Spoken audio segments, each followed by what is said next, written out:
ब्रह्म हृदाय आदिकवये मुह्यन्ति यं सूरयः तेजो वारिमृदां यथा विनिमयो यत्र त्रिसर्गो मृषा धाम्ना स्वेन सदा निरस्तकुहकं सत्यं परं धीमहि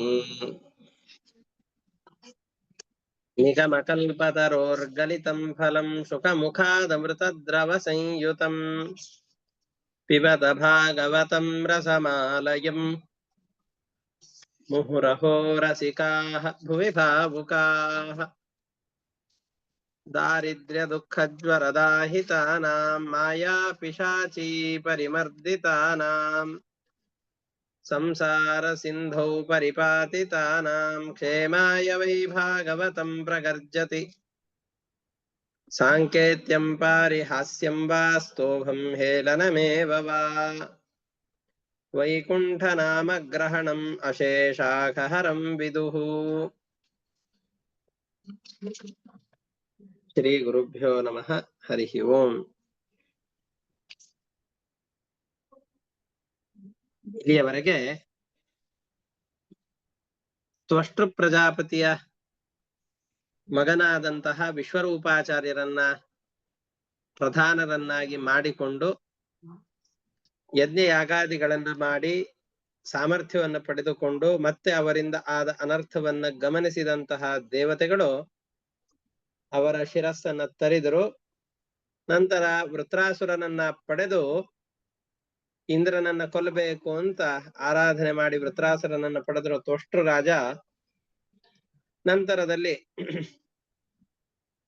ವೃತ್ರಾಸುರನನ್ನ ಇಂದ್ರ ಕೊಂದು ಹಾಕದ. ಆ ಇಂದ್ರನ ಪೂರ್ವ ವೃತ್ತಾಂತ ಏನು? ಈ ವಿಷಯವನ್ನ ಮತ್ತೆ ಪರೀಕ್ಷಿತ್ ರಾಜ ಕೇಳಿದಾಗ ಅದಕ್ಕೆ ಉತ್ತರ ರೂಪವಾಗಿ ಇಲ್ಲಿಯವರೆಗೂ ಇಷ್ಟು ಕಥೆಗಳನ್ನ ಹೇಳಿದ್ರು. ಇದು ಆದ್ಮೇಲೆ ತ್ವಷ್ಟೃ ಪ್ರಜಾಪತಿಯ ಕಥೆಯನ್ನ ನಿರೂಪಣೆ ಮಾಡಿ ಅವನು ಒಬ್ಬ ಆದಿತ್ಯ. 12 ಜನ ಆದಿತ್ಯರಲ್ಲಿ ಈ ತ್ವಷ್ಟೃ ಕೂಡ ಒಬ್ಬ ಆದಿತ್ಯ. ಆ ಆದಿತ್ಯರ ವಂಶಾವಳಿಯನ್ನ ನಿರೂಪಣೆ ಮಾಡ್ತಾ ಇದ್ದಾರೆ. ಅದಿತಿಯ ಮಕ್ಕಳ ವಂಶಾವಳಿಯನ್ನ ನಿರೂಪಣೆ ಮಾಡ್ತಾ ಇದ್ದಾರೆ. ಆ ಅದಿತಿಯ ಮಕ್ಕಳಲ್ಲಿ ತ್ವಷ್ಟೃ ಒಬ್ಬನಿದ್ದ. ಅವನ ನಂತರದಲ್ಲಿ ಮತ್ತೊಬ್ಬ ಸವಿತಾ ಅಂತ ಆದಿತ್ಯ. ಅವನ ಹೆಂಡತಿ ಪ್ರಶ್ನಿ ಅಂತ. ಅವಳಿಗೆ 8 ಜನ ಮಕ್ಕಳು ಹುಟ್ಟುತ್ತಾ ಇದ್ದಾರೆ. 8 ಜನ ಮಕ್ಕಳು ಯಾರು? ಸಾವಿತ್ರಿ, ವ್ಯಾಹೃತಿ, ತ್ರಯಿ, ಅಗ್ನಿಹೋತ್ರ, ಪಶು, ಸೋಮ, ಚಾತುರ್ಮಾಸ್ಯ ಅಂತ 8 ಯಜ್ಞ ಯಾಗಾದಿಗಳಿವೆ. ಅವುಗಳಿಗೆ ಅಭಿಮಾನಿಗಳಾದಂತಹ 8 ಮಕ್ಕಳನ್ನ ಇವಳು ಪಡಿತಾ ಇದ್ದಾಳೆ. ಇದು ಆದ್ಮೇಲೆ ಮತ್ತೊಬ್ಬ ಭಗ ಅಂತ ಆದಿತ್ಯ ಇದ್ದಾನೆ. ಅವನ ಹೆಂಡತಿ ಸಿದ್ಧಿ ಅಂತ. ಅವಳು 3 ಜನ ಗಂಡು ಮಕ್ಕಳು, ಒಬ್ಬಳು ಕನ್ಯೆಯನ್ನ ಪಡಿತಾ ಇದ್ದಾಳೆ. ಮಹಿಮಾ, ವಿಭು ಮತ್ತು ಪ್ರಭು ಅಂತ 3 ಜನ ಗಂಡು ಮಕ್ಕಳು. ಆಶಿಷ ಅಂತ ಮತ್ತೊಬ್ಬ ಹೆಂಡತಿಯನ್ನ ಹೆಣ್ಣು ಮಗುವನ್ನ ಪಡಿತಾ ಇದ್ದಾರೆ. ಮತ್ತಿನ್ನೊಬ್ಬ ಆದಿತ್ಯ ಧಾತೃ ಅಂತ. ಆ ಆದಿತ್ಯನಿಗೆ 4 ಜನ ಹೆಣ್ಣಂದಿರು, ಕುಹು, ಸಿನಿವಾಲಿ, ರಾಕ ಮತ್ತು ಅನುಮತಿ ಅಂತ. ಇವರು ಕ್ರಮವಾಗಿ ಸಾಯಂ, ದರ್ಶ, ಪ್ರಾತ, ಪೂರ್ಣಮಾಸ ಎಂಬ ಹೆಸರಿನ ಮಕ್ಕಳನ್ನ ಪಡಿತಾ ಇದ್ದಾರೆ.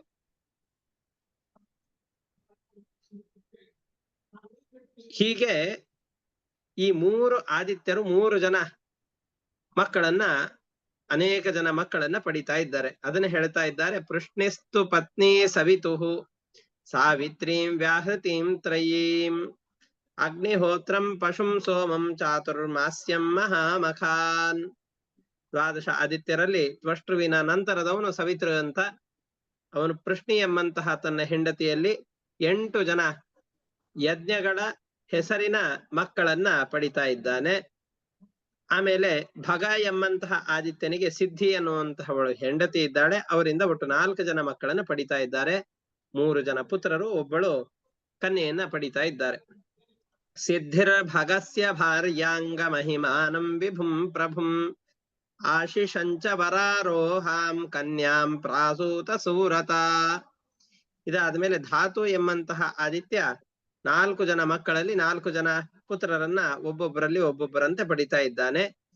ಧಾತು ಕುಹು ಸಿನಿವಾಲಿ ರಾಕಾಚಾನುಮತಿಸ್ತಥಾ ಸಾಯಂ ದರ್ಶ ಮಥ ಪ್ರಾತಃ ಪೂರ್ಣಮಾಸಂ ಅನುಕ್ರಮಾತ್. 4 ಜನ ಮಕ್ಕಳನ್ನು ಪಡಿತಾ ಇದ್ದ. ಇದನ್ನ ಆದ್ಮೇಲೆ ಮತ್ತೊಬ್ಬ ವಿಧಾತೃ ಅನ್ನುವ ಆದಿತ್ಯ, ಅವನಿಗೆ ಕ್ರಿಯಾ ಎಂಬಂತಹ ಹೆಂಡತಿಯಲ್ಲಿ 5 ಜನ ಅಗ್ನಿಗಳು ಹುಡ್ತಾ ಇದ್ದಾರೆ. ಪುರೀಶರು ಅಂತ ಪ್ರಸಿದ್ಧರಾದಂತಹ 5 ಜನ ಅಗ್ನಿಗಳು. ಅದರ ಬಗ್ಗೆ ಮುಂದೆ ವಿವರಣೆ ಬರುತ್ತೆ. ಮತ್ತೆ ಆದಿತ್ಯ ಅಂತ, ಆದಿತ್ಯ ಅನ್ನುವ ಹೆಸರಿನ ಆದಿತ್ಯ ಒಬ್ಬನಿದ್ದಾನೆ. 12 ಜನ ದೇವತೆಗಳ ಗುಂಪಿಗೆ ಆದಿತ್ಯರು ಅಂತ ಹೆಸರು. ಅದರಲ್ಲಿ ಒಬ್ಬನ ಹೆಸರೇ ಆದಿತ್ಯ ಅಂತ. ಆ ಆದಿತ್ಯನ ಹೆಂಡತಿ ಹೆಸರು ಚರ್ಷಣಿ ಅಂತ. ಭೃಗುಮುನಿಗಳು ಇವರಲ್ಲಿ ಹುಟ್ಟುತ್ತಾ ಇದ್ದಾರೆ. ವರುಣ ಅಂತ ಆದಿತ್ಯ, ಆ ವರುಣ ಎಂಬಂತಹ ಆದಿತ್ಯನ ಹೆಂಡತಿ ಚರ್ಷಣಿ ಅಂತ. ಅವರ ಮಗನಾಗಿ ಭೃಗು ಋಷಿಗಳು ಹುಟ್ಟುತ್ತಾ ಇದ್ದಾರೆ. ಮತ್ತೆ ಇದೇ ವರುಣನ ಮಗನಾಗಿ ಮಹಾಯೋಗಿಗಳಾದಂತಹ ರಾಮಾಯಣದ ರಚಯಿತೃಗಳಾದಂತಹ ವಾಲ್ಮೀಕಿ ಋಷಿಗಳು ಹುಟ್ಟುತ್ತಾ ಇದ್ದಾರೆ. ಅವರು ವಲ್ಮೀಕದಿಂದ ಹುಟ್ಟಿರೋ ಕಾರಣದಿಂದ ವಾಲ್ಮೀಕಿ ಅಂತ ಕರೆಸಿಕೊಂಡಿದ್ದಾರೆ. ಇಷ್ಟೇ ಅಲ್ಲದೇನೆ ಮಿತ್ರಾವರುಣ ಅಂತ ದೇವತೆಗಳಿದ್ದಾರೆ. ಆ ಮಿತ್ರಾವರುಣ ಎಂಬಂತಹ ಆದಿತ್ಯರಿಂದ ವಸಿಷ್ಠ ಋಷಿಗಳು ಮತ್ತು ಅಗಸ್ತ್ಯರು ಹುಟ್ಟಿದ್ರು ಅಂತ ಹೇಳಿ ಅವರ ಕಥೆಯನ್ನು ಸ್ವಲ್ಪ ಹೇಳ್ತಾರೆ. ಅಗ್ನೀನ್ ಪುರೇಶ್ಯಾನಾಧತ್ತ ಕ್ರಿಯಾಯಾಂ ಸಮನಂತರಃ ಚರ್ಷಣಿ ವರುಣಸ್ಯಾಸೀತ್ ಯಸ್ಯಾಂ ಜಾತೋ ಭೃಗು ಪುನಃ. ಆ ಬ್ರಹ್ಮಪುತ್ರನಾದಂತಹ ಭೃಗು ಋಷಿಗಳು ವರುಣನ ಮಗನಾಗಿ ಮತ್ತೊಮ್ಮೆ ಹುಟ್ಟಿದರು ಅಂತ ಹೇಳಿ, ವಾಲ್ಮೀಕಶ್ಚ ಮಹಾಯೋಗಿ ವಲ್ಮೀಕಾದಭವತ್ ಕಿಲ ಅಗಸ್ತ್ಯಶ್ಚ ವರಿಷ್ಠಶ್ಚ ಮಿತ್ರಾವರುಣಯೋರ್ ಋಷಿ. ಮಿತ್ರಾವರುಣ ಎಂಬಂತಹ ಋಷಿಗಳಿಂದಾಗಿ ಅಗಸ್ತ್ಯ ಮತ್ತು ವಸಿಷ್ಠರೆಂಬಂತಹ ಋಷಿಗಳು ಹುಡ್ತಾ ಇದ್ದಾರೆ. ಹೇಗೆ ಅಂತಂದ್ರೆ, ಉರ್ವಶಿ ದೇವತೆಗಳ ಅಪ್ಸರೆಯರಾದಂತಹ ಉರ್ವಶಿಯಲ್ಲಿ ಈ ಮಿತ್ರಾವರುಣರು ಈ ಇಬ್ಬರ ಮಕ್ಕಳನ್ನ, ಯಾರು ಅಗಸ್ತ್ಯರು ಮತ್ತು ಬ್ರಹ್ಮಪುತ್ರರಾದಂತಹ ವಸಿಷ್ಠರು, ಇವರು ಮತ್ತೆ ಮತ್ತೆ ಹುಟ್ಟು ಬರ್ತಾ ಇದ್ದಾರೆ. ಇವರು ಮುಂಚೆ ಒಮ್ಮೆ ಹುಟ್ಟಿದ್ರು, ಮತ್ತೊಂದು ಶರೀರದಿಂದ ಇವರ ಮಕ್ಕಳಾಗಿ ಹುಡ್ತಾ ಇದ್ದಾರೆ. ಇದಾದ್ಮೇಲೆ ಮಿತ್ರ ಎಂಬಂತಹ ಮತ್ತೊಬ್ಬ ಆದಿತ್ಯ, ಅವನಿಗೆ ರೇವತಿ ಅನ್ನುವ ಹೆಸರಿನ ಹೆಂಡತಿ ಇದ್ದಾಳೆ. ಅವರಲ್ಲಿ 3 ಜನ ಮಕ್ಕಳು ಹುಡ್ತಾ ಇದ್ದಾರೆ. ಉತ್ಸರ್ಗ, ಅರಿಷ್ಟ ಮತ್ತು ಪಿಪ್ಪಲ ಅಂತ. ಇವರೆಲ್ಲ ಉಪನಿಷತ್ತುಗಳಲ್ಲಿ ಬರುವಂತಹ ಕಥೆಗಳಲ್ಲಿ ಪ್ರಸಿದ್ಧರಾದಂತಹ ಋಷಿಕುಮಾರರು. ಈ 3 ಜನ ಮಕ್ಕಳು ಹುಡ್ತಾ ಇದ್ದಾರೆ. ಅದೇ ರೀತಿಯಾಗಿ ಇಂದ್ರ ಅಂತ ಒಬ್ಬ ಆದಿತ್ಯ ಇದ್ದಾನೆ. 12 ಜನ ಆದಿತ್ಯರಲ್ಲಿ ಇಂದ್ರನೂ ಒಬ್ಬ. ಆ ಇಂದ್ರನ ಪತ್ನಿ ಪೌಲೋಮಿ ಅಂತ, ಅವಳ ಹೆಸರೇ ಶಚಿ. ನಾವು ಪುರಂದರ ಅಂತ ಯಾವ ಇಂದ್ರನನ್ನು ಕರೀತಾ ಇದ್ದೇವೋ ಆ ಪುರಂದರ ಎಂಬಂತ ಇಂದ್ರನಿಗೆ ಶಚಿದೇವಿ ಇದ್ದಾಳೆ. ಆ ಶಚಿಯಲ್ಲಿ 3 ಜನ ಮಕ್ಕಳು ಹುಡ್ತಾ ಇದ್ದಾರೆ. ಜಯಂತ, ಋಷಭ, ಮೀಢುಷ ಅಂತ 3 ಜನ ಮಕ್ಕಳು ಹುಡ್ತಾ ಇದ್ದಾರೆ. ಪೌಲೋಮ್ಯಾಂ ಇಂದ್ರ ಆಧತ್ತ 3 ಪುತ್ರಾನ್ ಇತಿ ನ ಶ್ರುತಂ ಜಯಂತ ಋಷಭಂ ತಾತ ತೃತೀಯಂ ಮೀಢುಷಂ ಪ್ರಭುಂ. ಮೀಢುಷ ಎಂಬಂತಹ ಜಯಂತ, ಋಷಭ ಮತ್ತು ಮೀಳುಹುಷ ಅನ್ನುವಂತಹ 3 ಜನ ಮಕ್ಕಳು ಹುಡ್ತಾ ಇದ್ದಾರೆ. ಅದೇ ರೀತಿಯಾಗಿ ಉಪೇಂದ್ರ ಅಂತ ಮತ್ತೊಬ್ಬ ಆದಿತ್ಯ ಇದ್ದಾನೆ. ಆ ಉಪೇಂದ್ರನಿಗೆ ಮತ್ತೊಂದು ಹೆಸರು ವಾಮನ ಅಂತ. ಆ ಇಂದ್ರನ ತಮ್ಮನಾಗಿ ಹುಟ್ಟಿದವನು ವಾಮನ ಅಂತ. ಇವನ ಹೆಂಡತಿಯ ಹೆಸರು ಕೀರ್ತಿ ಅಂತ. ಅವಳಲ್ಲಿ ಬೃಹಚ್ಛ್ಲೋಕ ಅನ್ನುವ ಹೆಸರಿನಿಂದ ಒಬ್ಬ ಮಗ ಹುಡ್ತಾ ಇದ್ದಾನೆ. ಆ ಬೃಹಚ್ಛ್ಲೋಕನಿಗೆ ಸೌಭಗರೆ ಮೊದಲಾದಂತ ಅನೇಕ ಜನ ಮಕ್ಕಳು ಹುಡ್ತಾ ಇದ್ದಾರೆ. ಆದ್ಮೇಲೆ ಈ ವಾಮನ ಯಾಕೆ ಹುಟ್ಟದ? ಆದಿತ್ಯರಲ್ಲಿ ವಾಮನನು ಒಬ್ಬನಾದ ಅಂತ ಹೇಳಿದ್ರಿ. ಇಂದ್ರನ ತಮ್ಮನಾಗಿ ಉಪೇಂದ್ರ ಅನ್ನೋ ಹೆಸರಿನಿಂದ ಬಂದ ಅಂತ ಹೇಳಿದ್ರಿ. ಆ ವಾಮನನ ಕಥೆ ಏನು ಅಂತ ನೀನೀಗ ಕೇಳಬಹುದು. ಆದ್ರೆ ಆ ವಾಮನನ ಕಥೆ ಏನು ಅನ್ನೋದನ್ನ ನಾವು ಮುಂದೆ 8ನೇ ಸ್ಕಂದದಲ್ಲಿ ವಿಸ್ತಾರವಾಗಿ ನಿರೂಪಣೆ ಮಾಡ್ತೇವೆ ಅಂತ ಹೇಳ್ತಾ ಇದ್ದಾರೆ.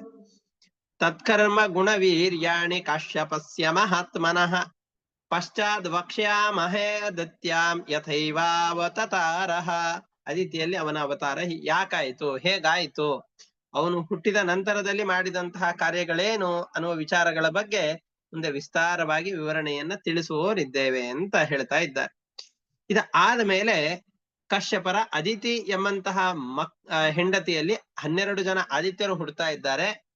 ಆ ಆದಿತ್ಯರು ಯಾರ್ಯಾರು, ಅವರ ವಂಶ ಏನು, ಅವರ ಮಕ್ಕಳಾಗಿ ಯಾರ್ಯಾರು ಹುಟ್ಟಿದ್ರು ಅಂತ ಇಲ್ಲಿವರೆಗೂ ಎಲ್ಲ ಹೇಳಿದ್ರು. 12 ಜನ ಆದಿತ್ಯರ ವಂಶ ವಿಸ್ತಾರವನ್ನು ನಿರೂಪಣೆ ಮಾಡಿ, ಅದೇ ಕಶ್ಯಪರ ಇನ್ನೊಬ್ಬ ಹೆಂಡತಿ ದಿತಿ ಅಂತ. ಈ ದೈತ್ಯರೆಲ್ಲರೂ ಯಾರು ಹುಟ್ಟಿದ್ದಾರೋ, ರಾಕ್ಷಸರು, ಹಿರಣ್ಯಕಶಿಪು, ಹಿರಣ್ಯಾಕ್ಷ ಅವರೆಲ್ಲ ಯಾರು ಹುಟ್ಟಿದ್ದಾರೋ ಅವರ ತಾಯಿಯಾದಂತಹ ದಿತಿದೇವಿಯ ಬಗ್ಗೆ ಇಲ್ಲಿ ಹೇಳಿ, ಮರುತ್ತುಗಳು ಅಂತ ದೇವತೆಗಳಲ್ಲಿ ಪ್ರಸಿದ್ಧರಾದಂತಹ 49 ಜನ ಮರುತ್ತುಗಳು, ಅವರ ಉತ್ಪತ್ತಿ ಹೇಗಾಯಿತು ಅನ್ನೋ ಕಥೆಯನ್ನು ಮುಂದೆ ಹೇಳ್ತಾ ಇದ್ದಾರೆ.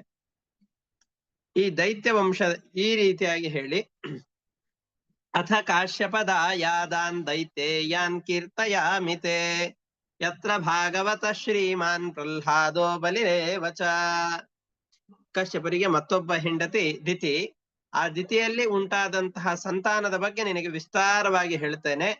ಈ ಸಂತತಿಯ ಪರಂಪರೆಯಲ್ಲಿ ಪ್ರಹ್ಲಾದ, ಬಲಿ ಮುಂತಾದಂತಹ ಅನೇಕ ಚಕ್ರವರ್ತಿಗಳು ಹುಡ್ತಾ ಇದ್ದಾರೆ.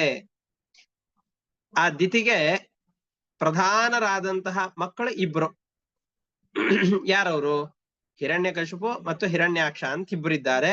ಆ ಹಿರಣ್ಯಕಶಿಪುವಿಗೆ ಕಯಾಧು ಅಂತ ಒಬ್ಬ ಹೆಂಡತಿ ಇದ್ದಾಳೆ. ಅವಳು ಜಂಭ ಅಂತ ಒಬ್ಬ ಮಹಾ ದಾನವ. ಧನು ಅಂತ ಕಶ್ಯಪರ ಮತ್ತೊಬ್ಬ ಹೆಂಡತಿ, ಅವಳ ವಂಶದಲ್ಲಿ ಬಂದವರು ಜಂಭ ಅಂತ ಒಬ್ಬ ದಾನವ ಇದ್ದಾನೆ, ಅವನ ಮಗಳು. ಅಂತಹ ಕಯಾದು ಹಿರಣ್ಯಕಶಿಪುವಿನ ಹೆಂಡತಿಯಾಗಿದ್ದಾಳೆ. ಅವಳಿಗೆ ಒಟ್ಟು 4 ಜನ ಮಕ್ಕಳು ಇದ್ದಾರೆ. ಪ್ರಹ್ಲಾದನು ಅದರಲ್ಲಿ ಒಬ್ಬ. ಸಲ್ಹಾದ, ಅನುಹ್ಲಾದ, ಪ್ರಹ್ಲಾದ ಮತ್ತು ಹ್ಲಾದ ಅಂತ 4 ಜನ ಹುಟ್ಟಿದ್ದಾರೆ. ಅದರಲ್ಲಿ ಮೊದಲನವನು ಪ್ರಹ್ಲಾದ. ಪ್ರಹ್ಲಾದನ ನಂತರದಲ್ಲಿ ಸಲ್ಹಾದ, ಆಮೇಲೆ ಅನುಹ್ಲಾದ, ಹ್ಲಾದ ಅಂತ ಒಟ್ಟು 4 ಜನ ಗಂಡು ಮಕ್ಕಳು. ಅದರಲ್ಲಿ ಈ 4 ಜನರ ಕಿರಿಯ ತಂಗಿ ಅವಳು ಸಿಂಹಿಕೆ ಅಂತ. ಆ ಸಿಂಹಿಕೆಗೆ ವಿಪ್ರಚಿತ್ತಿ ಎನ್ನುವ ರಾಕ್ಷಸನ ಜೊತೆಯಲ್ಲಿ ಮದುವೆ ಆಗತ್ತೆ. ಆ ಸಿಂಹಿಕೆ ಮತ್ತು ವಿಪ್ರಚಿತ್ತಿಯರ ಮಗನೇ ನಾವು ರಾಹು ಅಂತ ಯಾರ ಗ್ರಹವನ್ನಾಗಿ ನೋಡ್ತಾ ಇದ್ದೇವೋ ಆ ರಾಹು. ಈ ರಾಹುವಿನ ಕಥೆಯೂ ಕೂಡ ಮುಂದೆ ಸಮುದ್ರ ಮಥನದ ಸಂದರ್ಭದಲ್ಲಿ ಹೇಗೆ ಅವನು ಗ್ರಹವಾದ ಅನ್ನುವಂತಹ ವಿಷಯದಲ್ಲಿ ಅದನ್ನ ನಿರೂಪಣೆ ಮಾಡ್ತಾ ಹೋಗ್ತಾರೆ. ಈ ರಾಹು ಅಮೃತವನ್ನ ಕುಡಿಯುವಂತಹ ಸಂದರ್ಭದಲ್ಲಿ ಪರಮಾತ್ಮ ಚಕ್ರದಿಂದ ಅವನ ಶಿರಸ್ಸನ್ನ ಕತ್ತರಿಸಿ ಹಾಕದ. ಅಂತಹ ರಾಹು ಈ ಪ್ರಹ್ಲಾದನ ತಂಗಿಯಾದಂತಹ ಸಿಂಹಿಕೆಯ ಮಗ. ಇನ್ನ ಸಲ್ಹಾದ ಅಂತ ಯಾರಿದ್ದಾನೋ ಆ ಸಲ್ಹಾದನ ಹೆಂಡತಿ ಕೃತಿ ಅಂತ. ಆ ಕೃತಿಯ ಮಗನಾಗಿ ಪಂಚಜನ ಅನ್ನುವನು ಹುಡ್ತಾ ಇದ್ದಾನೆ. ಹ್ಲಾದನಿಗೆ ಧಮನಿ ಅಂತ ಹೆಸರಿನ ಮಕ್ಕಳಿದ್ಲು, ಹೆಂಡತಿ ಇದ್ಲು. ಆ ಹೆಂಡತಿಯಿಂದ ಅವರಿಗೆ ಇಬ್ರು ಹುಡ್ತಾ ಇದ್ದಾರೆ, ಇಲ್ವಲ ಮತ್ತು ವಾತಾಪಿ ಅಂತ. ಆ ಇಬ್ರು ಏನ್ ಮಾಡ್ತಾ ಇರ್ತಾರೆ ಅಂತಂದ್ರೆ, ಯಾರಾದ್ರೂ ಮನೆಗೆ ಅತಿಥಿಗಳು ಬಂದ್ರು ಅಂತಂದ್ ಹೇಳಿದರೆ ಅದರಲ್ಲಿ ಈ ಇಲ್ವಲ ಏನ್ ಮಾಡ್ತಾ ಇರ್ತಾನೆ ಅಂತಂದ್ರೆ, ತನ್ನ ತಮ್ಮನಾದ ಅಣ್ಣನಾದಂತಹ ಸಹೋದರನಾದಂತಹ ವಾತಾಪಿಯನ್ನ ಕತ್ತರಿಸಿ ಅವನನ್ನೇ ಆಹಾರ ಪದಾರ್ಥದಲ್ಲಿ ಸೇರಿಸಿ ಬಂದ ಅತಿಥಿಗಳಿಗೆ ಕೊಡ್ತಾ ಇರ್ತಾರೆ. ಅವನಿಗೆ ಗೊತ್ತೇ ಇರೋದಿಲ್ಲ ಬಂದ್ ತಿಂದವರಿಗೆ. ಅವನು ತಿಂದ ಆದ್ಮೇಲೆ ವಾತಾಪಿ ಎಲ್ಲಿದ್ದಿ ಬಾ ಅಂತ ಕರೆದ ತತ್ಕ್ಷಣದಲ್ಲಿ ವಾತಾಪಿ ಆ ಹೊಟ್ಟೆಯನ್ನ ಸೀಳ್ಕೊಂಡು ಬರ್ತಾ ಇರ್ತಾನೆ. ಆವಾಗ ಹೊಟ್ಟೆಯನ್ನ ಸೀಳಿದಾಗ ಅವನ ಬಾಯಿಯನ್ನ ಮತ್ತೆ ಯಾವ ವ್ಯಕ್ತಿಯನ್ನ ಕೊಂದಿರ್ತಾರೋ, ಯಾವ ವ್ಯಕ್ತಿಯ ಹೊಟ್ಟೆಯನ್ನ ಸೀಳಿರ್ತಾರೋ ಅವರನ್ನು ತಿಂದು ಸಂತೋಷ ಪಡ್ತಾ ಇರ್ತಾರೆ. ಮಹಾದುಷ್ಟರು ಇವರು. ಇಂತಹ ವ್ಯಕ್ತಿಗಳ ಸಮೀಪದಲ್ಲಿ ಅಗಸ್ತ್ಯ ಋಷಿಗಳು ಒಮ್ಮೆ ಬರ್ತಾರೆ. ಅವರಿಗೂ ಕೂಡ ಏನದೋ ಈ ಇಲ್ವಲ ವಾತಾಪಿಯನ್ನ ಚೆನ್ನಾಗಿ ಭಕ್ಷ್ಯ ಭೋಜ್ಯಗಳನ್ನಾಗಿ ತಯಾರು ಮಾಡಿ ಅವರ ಹೊಟ್ಟೆಗೆ ಅಂತ ಕೊಡ್ತಾನೆ. ವಾತಾಪಿ ಎದ್ದು ಬಾ ಅಂತ ಇಲ್ವಲ ಹೇಳಬೇಕು. ಅಷ್ಟರಲ್ಲಿ ಅಗಸ್ತ್ಯರು ಹೇಳ್ತಾರೆ, ವಾತಾಪಿ ಜೀರ್ಣೋಭವ, ವಾತಾಪಿ ನೀನು ಜೀರ್ಣನಾಗಿ ಹೋಗಿಬಿಡು ಹೊಟ್ಟೆಯಲ್ಲಿದ್ದವನು ಅಂತ ಹೇಳಿದಾಗ ಆ ವಾತಾಪಿ ಹೊಟ್ಟೆಯಲ್ಲಿ ಜೀರ್ಣನಾಗಿ ಹೋಗ್ತಾನೆ. ಮತ್ತೆ ವಾಪಸ್ ಎದ್ದು ಬರೋದಿಲ್ಲ. ಅಗಸ್ತ್ಯರಿಂದ ಅವರ ಸಂಹಾರವಾಗತ್ತೆ ಅಂತ ಅವರ ಕಥೆ ಎಲ್ಲ ಮುಂದೆ ಬರತ್ತೆ. ಅದನ್ನ ಇಲ್ಲಿ ಹೇಳ್ತಾ ಇದ್ದಾರೆ. ಶಿರೋ ಅಹರತ್ ಯಸ್ಯ ಹರಿಹಿ ಚಕ್ರೇಣ ಪಿಬತೋಮೃತಂ ಸಲ್ಹಾದಸ್ಯ ಕೃತಿರ್ಭಾರ್ಯ ಅಸೂತ ಪಂಚಜನಂ ತತಃ. ಸಂಹ್ಲಾದನಿಗೆ ಹೆಂಡತಿಯಾದವಳು ಕೃತಿ ಅಂತ ಅವಳಿದ್ದಾಳೆ. ಅವಳಲ್ಲಿ ಪಂಚಜನ ಅನ್ನುವ ಹೆಸರಿನ ರಾಕ್ಷಸ ಹುಟ್ಟುತ್ತಾ ಇದ್ದಾನೆ. ಅದೇ ರೀತಿಯಾಗಿ ಹ್ಲಾದನಿಗೆ ಧಮನಿ ಅನ್ನುವ ಹೆಸರಿನ ಹೆಂಡತಿ ಇದ್ದಾಳೆ. ಅವಳು ವಾತಾಪಿ ಇಲ್ವರರನ್ನ ಪಡಿತಾ ಇದ್ದಾರೆ. ಹ್ಲಾದಸ್ಯ ಧಮನಿರ್ಭಾರ್ಯ ಸೂತ ವಾತಾಪಿ ಮಿಲ್ವಲಂ ಯೋಗಸ್ತ್ಯಾಯಾಪ್ಯತಿಥಯೇ ಪೇಚೆ ವಾತಾಪಿ ಮಿಲ್ವಲಹ. ಈ ಇಲ್ವಲ ವಾತಾಪಿಯನ್ನ ಬೇಯಿಸಿ ತಿನ್ನಿಸಿ ಬಿಟ್ಟ. ಇನ್ನ ಅನುಲ್ಹಾದನಿಗೆ ಸೂರ್ಮಿ ಅಂತ ಮತ್ತೊಬ್ಬ ಹೆಂಡತಿ ಇದ್ದಾಳೆ. ಅವಳಲ್ಲಿ ಭಾಷ್ಕಲ ಮತ್ತು ಮಹಿಷಾಸುರ ಅಂತ ಇಬ್ಬರು ಮಕ್ಕಳು ಹುಡ್ತಾ ಇದ್ದಾರೆ. ಇದಾದ್ಮೇಲೆ ಪ್ರಹ್ಲಾದನಿಗೆ ವಿರೋಚನ ಅನ್ನುವ ಮಗ ಹುಡ್ತಾ ಇದ್ದಾನೆ. ಅವನ ಮಗನಾಗಿ ಬಲಿ ಹುಡ್ತಾ ಇದ್ದಾನೆ ಅಂತ ಅವರ ವಂಶದ ಕಾರ್ಯವನ್ನು ಕೂಡ ನಿರೂಪಣೆ ಮಾಡ್ತಾ ಇದ್ದಾರೆ. ಅನುಹ್ಲಾದಸ್ಯ ಸೂರ್ಮ್ಯಾಯಾಂ ಭಾಷ್ಕಳೋ ಮಹಿಷಸ್ತತಃ. ನಾವ್ ಯಾವ ಮಹಿಷಾಸುರ ಅಂತ, ಮಹಿಷಾಸುರ ಮರ್ದಿನಿ ಅಂತ ನಾವು ದುರ್ಗೆಯನ್ನು ಕೊಂಡಾಡ್ತೇವೋ ಅಂತಹ ಮಹಿಷಾಸುರ ಹುಟ್ಟಿರುವಂತಹದ್ದು ಅನುಹ್ಲಾದನಿಗೆ ಸೂರ್ಮಿ ಎಂಬಂತಹ ಹೆಂಡತಿಯಲ್ಲಿ. ಇನ್ನ ವಿರೋಚನಸ್ತು ಪ್ರಾಹ್ಲಾದಿಹಿ ತಸ್ಯಾಭವತ್ ಕಿಲ. ಪ್ರಹ್ಲಾದನ ಮಗನಾಗಿ ವಿರೋಚನ ಹುಟ್ಟಿದ. ಆ ವಿರೋಚನ ಮಗನಾಗಿ ಬಲಿಯು ಹುಡ್ತಾ ಇದ್ದಾನೆ. ಈ ಕಥೆಯನ್ನೆಲ್ಲ ಮುಂದೆ ಹೇಳ್ತಾರೆ. ಆದ್ಮೇಲೆ ಈ ಬಲಿಗೆ 100 ಜನ ಮಕ್ಕಳು ಹುಡ್ತಾ ಇದ್ದಾರೆ. ಬಾಣಾಸುರ ಅಂತ 100 ಜನ ಮಕ್ಕಳು ಹುಡ್ತಾ ಇದ್ದಾರೆ. ಅಶನ ಅಂತ ಆ ಬಲಿಯ ಹೆಂಡತಿ. ಈ ಬಲಿ ಮುಂದೆ ಏನ್ ಮಾಡಿದ ಅಂತ ಅವನ ಕಥೆಯನ್ನ ಮುಂದೆ ನಿರೂಪಣೆ ಮಾಡುವವರಿದ್ದೇವೆ ಅಂತ 8ನೇ ಸ್ಕಂದದಲ್ಲಿ ಅಲ್ಲ ಹೇಳ್ತಾರೆ. ಈ ಬಲಿಯ ಮಗ ಯಾರಿದ್ದಾನೋ ಬಾಣಾಸುರ, ಅವನು ರುದ್ರದೇವರನ್ನ ಆರಾಧನೆ ಮಾಡಿ ಅವರ ಗಣದಲ್ಲಿ ಪ್ರಧಾನನಾದಂತಹ ವ್ಯಕ್ತಿ ಅಂತ ಕರೆಸಿಕೊಂಡ. ಅವನ ಊರಿನ ರಕ್ಷಣೆಗೋಸ್ಕರ ರುದ್ರದೇವರು ಬರುವಷ್ಟು ಪ್ರಭಾವಿಯಾಗಿ ರುದ್ರದೇವರ ಆರಾಧನೆಯನ್ನು ಮಾಡಿದ್ದಾನೆ. ಈ ಬಾಣಾಸುರನ ಸಂಹಾರದ ಕಥೆ 12ನೇ ಸ್ಕಂದದಲ್ಲಿ ಬರುತ್ತೆ. ಅಂದ್ರೆ 11, 12ನೇ ಸ್ಕಂದದಲ್ಲಿ ಕೃಷ್ಣ ಅವರನ್ನ ಸಂಹಾರ ಮಾಡ್ತಾನೆ. ಆ ಕಥೆ ಮುಂದೆ 10, 11, 12ನೇ ಸ್ಕಂದದಲ್ಲಿ ಬರುತ್ತೆ. ಆ ಕಥೆಯನ್ನು ಮುಂದೆ ನಿರೂಪಣೆ ಮಾಡ್ತಾರೆ. ಬಾಣ ಜ್ಯೇಷ್ಠಂ ಪುತ್ರ ಶತಂ ಅಶನಾಯಾಂ ತಥೋಭವತ್ ತಸ್ಯಾನುಭಾವ ಸುಶ್ಲೋಕ್ಯ ಪಶ್ಚಾದೇವಾಭಿಧಾಸ್ಯತೆ. ಆ ಬಾಣಾಸುರ ಮತ್ತು ಬಲಿಯ ಮಹಾತ್ಮ್ಯವನ್ನ 8ನೇ ಸ್ಕಂದದಲ್ಲಿ ನಿರೂಪಣೆ ಮಾಡ್ತೇವೆ. ಬಾಣಸ್ತ್ವಾರಾಧ್ಯ ಗಿರಿಶಂ ಲೇಭೆ ತದ್ಗಣ ಮುಖ್ಯತಾಂ ಯತ್ಪಾರ್ಶ್ವೇ ಭಗವಾನಾಸ್ತೆ ಹ್ಯದ್ಯಾಪಿ ಪುರಪಾಲಕಃ. ಬಾಣಾಸುರ ಒಬ್ಬನಿದ್ದ. ಆ ಬಾಣಾಸುರ ರುದ್ರದೇವರನ್ನು ವಿಶೇಷವಾಗಿ ಆರಾಧನೆ ಮಾಡಿಕೊಂಡು ರುದ್ರನ ಸೇವಾಗಣದಲ್ಲಿ ಮುಖ್ಯತ್ವವನ್ನು ಪಡೆದಿದ್ದಾನೆ. ಅವನ ಮನೆಯ ಕಾವಲುಗಾರನಾಗಿ ರುದ್ರದೇವರು ಬಂದು ನಿಂತಿದ್ದಾರೆ ಅಂತಂದ್ರೆ ಎಷ್ಟು ರುದ್ರದೇವರನ್ನ ತಪಸ್ಸಿನಿಂದ ಒಲಿಸಿಕೊಂಡಿರಬೇಕು. ಅವನ ಕಥೆಯನ್ನು ಮುಂದೆ ಹೇಳ್ತೇವೆ. ಆದ್ಮೇಲೆ ಇನ್ನ ದಿತಿಗೆ ಇದು ಇಷ್ಟೇ ಅಲ್ಲ, 49 ಜನ ಮರುತ್ತುಗಳು ಕೂಡ ಮಕ್ಕಳಿದ್ದಾರೆ. ಆ 49 ಜನ ಯಾವ ದ್ವಿತೀಯ ಮಕ್ಕಳಿದ್ದಾರೋ ಅವ್ರಿಗೆ ವಾಪಸ್ಸು ಸಂತಾನ ಆಗ್ಲೇ ಇಲ್ಲ. ದ್ವಿತೀಯ ಮಕ್ಕಳ ಬಗ್ಗೆ ಹೇಳಿದ್ರು. ದ್ವಿತೀಯಲ್ಲಿ ಪ್ರಧಾನರಾದಂತವರು ಹಿರಣ್ಯಾಕ್ಷ, ಹಿರಣ್ಯಕಶಿಪು ಅಂತ ಇಬ್ಬರನ್ನ ಹೇಳಿದ್ರು. ಇಷ್ಟೇನಾ ಮಕ್ಕಳು? ಇಷ್ಟೇ ಅಲ್ಲ, ದಿತಿಗೆ ಇದ್ದಿದ್ದು 49 ಜನ ಮರುತ್ತುಗಳು ಅಂತ ಏನು ಕರಿತೇವೋ ಅವರು ದ್ವಿತೀಯ ಮಕ್ಕಳೇ. ಅವರಿಗೆ ಮತ್ತೆ ಸಂತಾನ ಆಗಲಿಲ್ಲ. ಆದ್ರೆ ಇಂದ್ರ ಅವರನ್ನ ತನ್ನಂತೆ ದೇವತೆಗಳನ್ನಾಗಿ ಮಾಡಿಬಿಟ್ಟ. ವಸ್ತುತಃ ಹುಟ್ಟಿದ್ದು ದ್ವಿತೀಯ ಗರ್ಭದಲ್ಲಿ ದೈತ್ಯರಾಗಬೇಕಾಗಿತ್ತು, ಅಸುರ ಸ್ವಭಾವ ಬರಬೇಕಾಗಿತ್ತು. ಆ ಸ್ವಭಾವ ಬರಲಿಲ್ಲ. ಇಂದ್ರ ಅವರನ್ನ ಸಮಾಧಾನ ಮಾಡಿ ತನ್ನ ಲೋಕಕ್ಕೆ ಕರೆದುಕೊಂಡು ಹೋಗ್ತಾ ಇದ್ದಾನೆ ಅಂತ ಹೇಳಿದರು. ಇದನ್ನು ಹೇಳಿದ ತಕ್ಷಣ ಪರೀಕ್ಷಿತ ರಾಜನಿಗೆ ಪ್ರಶ್ನೆ ಬಂತು. ಇಂದ್ರ ಮರುತ್ತುಗಳನ್ನ ದೇವತೆಗಳನ್ನಾಗಿ ಮಾಡ್ಕೊಂಡು ಕರ್ಕೊಂಡು ಹೋದ ಅಂತ ಹೇಳಿದ್ರಿ. ಸ್ವಭಾವತಃ ಅವರು ಅಸುರ ಸ್ವಭಾವದವರು. ಯಾಕೆಂದ್ರೆ ದ್ವಿತೀಯ ಮಕ್ಕಳು. ಅವರಿಗೆ ದೇವತ್ವವನ್ನು ಹೇಗ್ ಕೊಟ್ಟ?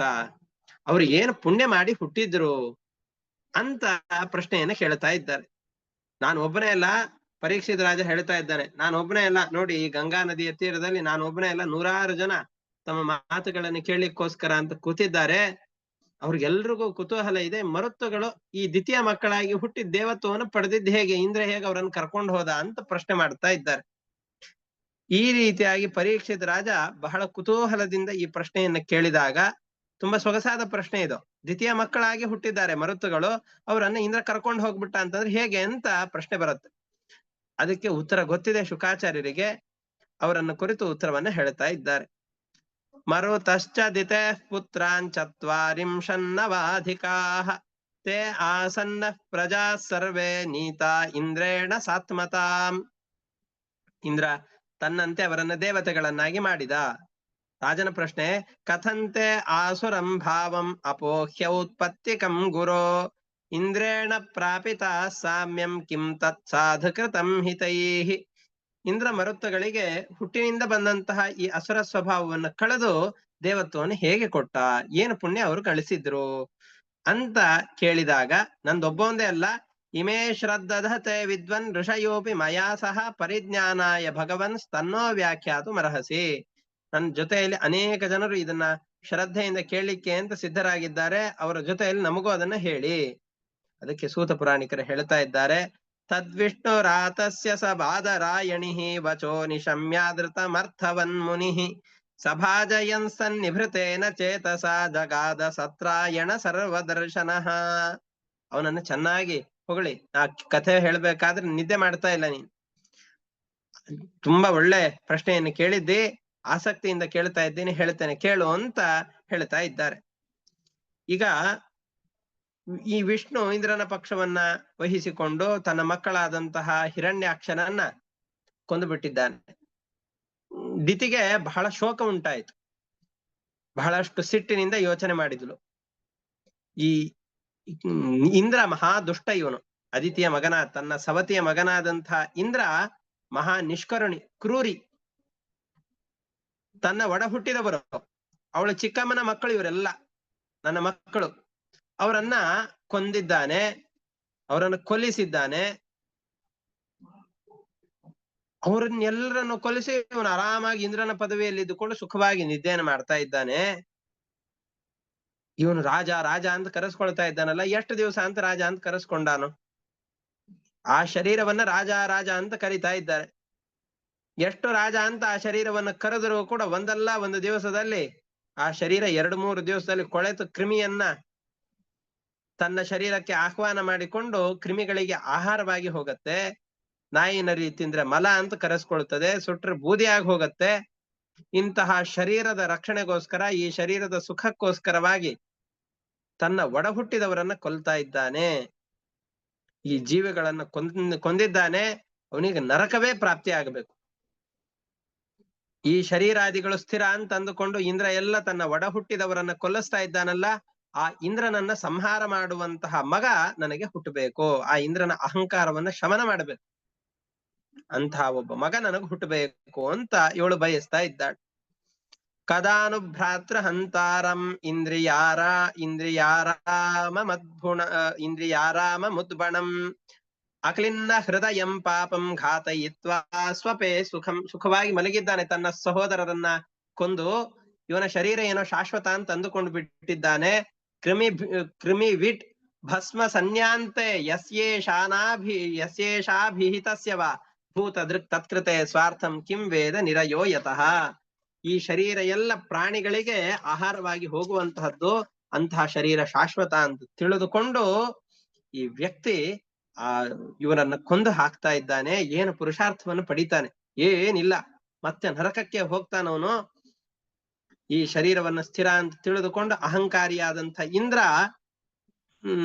ಕೊಬ್ಬಿದ್ದಾನಲ್ಲ, ಈ ಇಂದ್ರನ ಅಹಂಕಾರವನ್ನು ನಾಶ ಮಾಡುವಂತ ಒಬ್ಬ ಮಗ ನನಗೆ ಹುಟ್ಟಬೇಕು ಅನ್ನುವ ಭಾವನೆಯಿಂದ ತನ್ನ ಗಂಡನಾದಂತಹ ಕಶ್ಯಪ ಋಷಿಗಳನ್ನ ಚೆನ್ನಾಗಿ ಸೇವೆ ಮಾಡ್ತಾ ಇದ್ದಾಳೆ.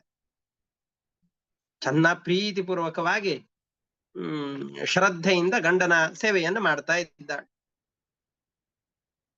ಇತಿ ಭಾವೇನ ಸಾ ಭರ್ತು ಆಚಚಾರ ಸಕೃತ್ ಪ್ರಿಯಂ ಶುಶ್ರೂಷಯಾನುರಾಗೇಣ ಪ್ರಶ್ರಯೇಣ ದಯೇನ ಚ. ಪ್ರೀತಿಯನ್ನುಂಟು ಮಾಡುವ ಕೆಲಸಗಳನ್ನು ಮಾಡ್ತಾ ಇದ್ದ. ತನ್ನ ಪತಿಯ ಸಂತೋಷಕ್ಕೆ ಕಾರಣಗಳೇನು, ಏನ್ ಮಾಡಿದ್ರೆ ತನ್ನ ಗಂಡನಿಗೆ ಸಂತೋಷ ಆಗತ್ತೆ ಅಂತ ಚೆನ್ನಾಗಿ ಗೊತ್ತಿದೆ. ಹೇಗೆ ಸೇವೆಯನ್ನು ಮಾಡಿದ್ರೆ ಗಂಡ ತಾನು ಹೇಳಿದ್ದನ್ನು ಕೇಳ್ತಾನೆ ಅಂತ ಗೊತ್ತಿದೆ. ಭಕ್ತಿಯಿಂದ ಪತಿಯ ಸೇವೆಯನ್ನು ಮಾಡಿದ್ದಾಳೆ, ಒಳ್ಳೆ ಮಾತುಗಳನ್ನ ಆಡ್ತಾ ಇದ್ದಾಳೆ, ತನ್ನ ಪತಿಯ ಮನಸ್ಸನ್ನು ಗೆಲ್ತಾ ಇದ್ದಾರೆ. ಕಶ್ಯಪರು ವಸ್ತುತಃ ಜ್ಞಾನಿಗಳೇ, ಆದರೆ ಅವರ ಪತ್ನಿ ಬಹಳ ಜಾಣೆ, ಸೂಕ್ಷ್ಮರಾದವಳು. ತನ್ನ ಪತ್ನಿಯ ಸೇವೆಯನ್ನು ನೋಡಿ ಜಡಭೂತರಾಗಿ ಹೋಗಿದ್ದಾರೆ. ಎಷ್ಟು ಸೇವೆಯನ್ನು ಮಾಡ್ತಾ ಇದ್ದಾಳೆ, ಇಷ್ಟು ಸೇವೆಯನ್ನು ಮಾಡುವಂತಹ ಹೆಂಡತಿ ಯಾರಿಗೆ ಸಿಗ್ತಾರೆ? ನಾನು ಮಹಾಭಾಗ್ಯಶಾಲಿ ಅಂತಂದುಕೊಂಡು ಇವಳು ಏನು ಕೇಳಿದ್ರು ಆ ಕೆಲಸವನ್ನು ಮಾಡಿಕೊಟ್ಟು ಬಿಡ್ಬೇಕು ಅಂತಂದುಕೊಂಡು, ನಿನ್ನ ಅಪೇಕ್ಷೆ ಏನಿದ್ರು ಆಯ್ತು, ನಿನಗೆ ಏನ್ ಕೇಳುತ್ತೆ ಅದು ಮಾಡಿ ಕೊಟ್ಬಿಡ್ತೇನೆ ಅಂತ ಹೇಳ್ತಾ ಇದ್ದಾರೆ. ಅಲ್ಲಿ ಹೇಳ್ತಾರೆ ಶುಕಾಚಾರ್ಯರು, ಸ್ತ್ರೀಯರಿಗೆ ಪುರುಷರನ್ನ ಒಲಿಸಿಕೊಳ್ಳುವ ಕಲೆಯನ್ನ ಹೊಸದಾಗಿ ಕಲಿಸ್ಬೇಕಾಗಿಲ್ಲ. ಜ್ಞಾನಿಗಳು ಸ್ತ್ರೀಯರು, ಅವರಿಗೆ ಆಶ್ಚರ್ಯವೂ ಅಲ್ಲ, ಕಷ್ಟವೂ ಅಲ್ಲ. ಏವಂ ಸ್ತ್ರೀಯ ಜಡೀಭೂತೋ ವಿದ್ವಾನಪಿ ವಿದಗ್ಧಯ ಬಾಢಮಿತ್ಯಾಹ ವಿವಶೋ ನ ತಚ್ಚಿತ್ರಂ ಹಿ ಯೋಷಿತಿ. ಸ್ತ್ರೀಯರಲ್ಲಿ ಏನ್ ದೊಡ್ಡ ಆಶ್ಚರ್ಯ ಏನು, ಅನಾಯಾಸವಾಗಿ ಎಷ್ಟೆಲ್ಲ ಕೆಲಸಗಳನ್ನು ಮಾಡಿಬಿಡುತ್ತಾರೆ. ವಿಲೋಕ್ಯೈಕಾಂತ ಭೂತಾನಿ ಭೂತಾನ್ಯಾದೌ ಪ್ರಜಾಪತಿ ಸ್ತ್ರಿಯಂ ಚಕ್ರೆ ಸ್ವದೇಹಾರ್ಧಾಂ ಯಯಾ ಪುಂಸಾಂ ಮತಿರ್ಹೃದ. ಅದಕ್ಕೆ ಕಾರಣವನ್ನು ಕೊಡ್ತಾರೆ. ಸ್ತ್ರೀಯರೆಲ್ಲ ಪುರುಷನ ಶರೀರವನ್ನ, ಹೃದಯವನ್ನ ಅನಾಯಾಸವಾಗಿ ಅಪಹಾರ ಮಾಡ್ತಾರಲ್ಲ, ಅವರನ್ನು ಒಲಿಸಿಕೊಳ್ತಾರಲ್ಲ, ಈ ಚಾಕಚಕ್ಯತೆ ಹೇಗ್ ಬಂತು ಅನ್ನೋದಕ್ಕೆ ಕಾರಣವನ್ನು ಕೊಡ್ತಾರೆ ಅವರು. ಬ್ರಹ್ಮದೇವರ ಸೃಷ್ಟಿಯ ಆದಿಯಲ್ಲಿ ತಾನು ಎಲ್ಲ ಸೃಜಿಸಿದಂತಹ ಜೀವಿಗಳನ್ನ ನೋಡ್ತಾ ಇದ್ದಾನೆ. ಯಾರಿಗೂ ಮತ್ತೊಬ್ಬರು ಜೊತೆಯಾಗಿಲ್ಲ. ಗಂಡ್ಮಕ್ಳಿಗೆ ಗಂಡ್ಮಕ್ಳು ಸರಿಯಾಗಿ ಸಾಥ್ ಕೊಡೋದಿಲ್ಲ.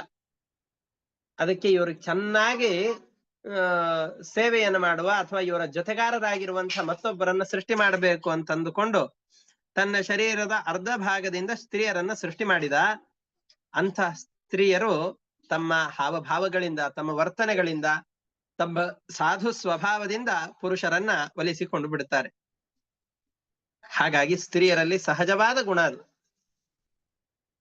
ಪುರುಷರಲ್ಲಿ ಬಹಳ ಪ್ರಯತ್ನ ಪಟ್ಟು ತಂದುಕೊಳ್ಬೇಕಾದಂತಹ ಗುಣವನ್ನ ಸೃಷ್ಟಿಕರ್ತನಾದಂತಹ ಬ್ರಹ್ಮದೇವರು ಅನಾಯಾಸವಾಗಿ ಸಹಜವಾಗಿ ಅವರಿಗೆ ಕೊಟ್ಟು ಬಿಟ್ಟಿರ್ತಾನೆ. ಇಂತಹ ತನ್ನ ಸಹಜ ಸಿದ್ಧವಾದ ಸೇವಾ ಮನೋಭಾವದಿಂದ ಕಶ್ಯಪರನ್ನ ಚೆನ್ನಾಗಿ ಸೇವೆ ಮಾಡಿ ಅವರಿಂದ ವರವನ್ನ ಪಡಿತಾ ಇದ್ದಾಳೆ.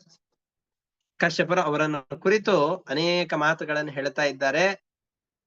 ಆ ಮಾತುಗಳೇನು, ಅವಳು ಅದರಿಂದ ಯಾವ ವರವನ್ನು ಪಡೆದ್ಲು, ಅವರಿಂದ ಮರುತ್ತುಗಳನ್ನ ಪಡೆದಿದ್ದು ಹೇಗೆ, ಇಂದ್ರ ಅವರನ್ನ ಮತ್ತೆ ದೇವತ್ವವನ್ನ ಕೊಟ್ಟು ಆ ಅಸುರತ್ವವನ್ನು ಕಳೆದು ಅವರನ್ನು ಉದ್ಧಾರ ಮಾಡಿದಂತಹ ಬಗೆ ಎಂತು ಅನ್ನುವ ವಿಷಯಗಳೆಲ್ಲವೂ ಕೂಡ ಮುಂದಿನ ಭಾಗದಲ್ಲಿ ಬರುತ್ತೆ. ಅದನ್ನ ಮತ್ತೆ ನಾಳೆಯ ಪಾಠದಲ್ಲಿ ನೋಡೋಣ ಅಂತ ಹೇಳ್ತಾ ಇವತ್ತಿನ ಪಾಠವನ್ನು ಇಷ್ಟಕ್ಕೆ ಮುಕ್ತಾಯ ಮಾಡ್ತಾ ಇದ್ದೇನೆ. ಹರಯೇ ನಮಃ. ಶ್ರೀಕೃಷ್ಣ ಅರ್ಪಣಮಸ್ತು.